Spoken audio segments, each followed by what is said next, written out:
When we talk about albums that truly broke down the walls between genres and set the stage for the musical chaos of the 90s, Faith No More's The Real Thing stands as a bold and unpredictable landmark. Released in 1989, this album didn't just blur the lines between rock, metal, funk, and rap, it gleefully smashed them to pieces and danced on the rubble. At the center of The Real Thing is the arrival of vocalist Mike Patton, the King Midas of alternative music, whose elastic, bizarre, and utterly fearless voice gave the band a whole new personality.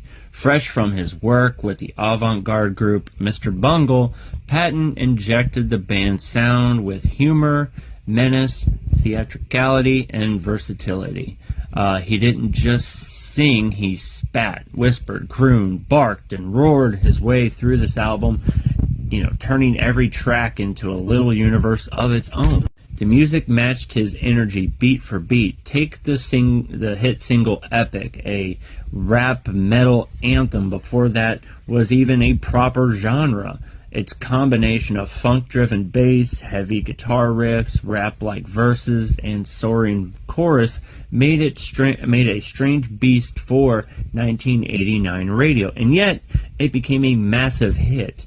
It wasn't metal, it wasn't pop, it wasn't funk, it was all of them all at once. Faith No More were doing new metal before new metal even knew what it wanted to be, except they did it with irony, intelligence, and zero desire to fit in. But The Real Thing isn't just epic. Tracks like Falling to Pieces and the title track, blending shimmering keyboards with jagged guitar work, Zombie Eaters, shifts from the sort of delicate lullaby to a crushing metal assault. And then there's the cover of, Black Sabbath's War Pigs, a weirdly, reverent but, totally Faith No More take on heavy metal's birth songs.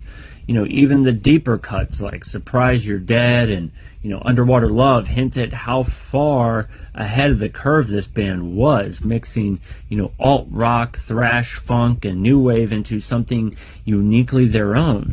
And check out the song Woodpeckers from Mars, and you can't tell me that didn't influence System of a Down. Stop watching this, go check out the song, and come back and tell me that it sounds so much like System of a Down. The album's legacy is complicated and far-reaching. Without The Real Thing, it's hard to imagine the path that alternative metal or rock rap would take on the 90s. You can hear the fingerprints of bands like Korn, Deftones, Limp Bizkit, and System of a Down. Even none of those bands ever quite captured Faith No More's weird theatricality and willingness to self-sabotage commercial success in the name of art. But perhaps the strangest part of The Real Thing's legacy is how modern it still sounds.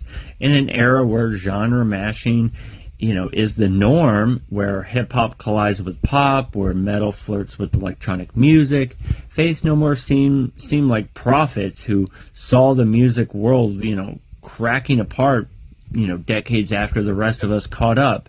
The Real Thing wasn't trying to be ahead of its time. It was just Faith No More doing what Faith No More does best, refusing to pick a lane, refusing to play it safe, and daring the rest of the music world to keep up. And 35 years later, the rest of the world still hasn't finally caught up with Faith No More. So if you haven't checked this album out, check it out. Let me know what you think.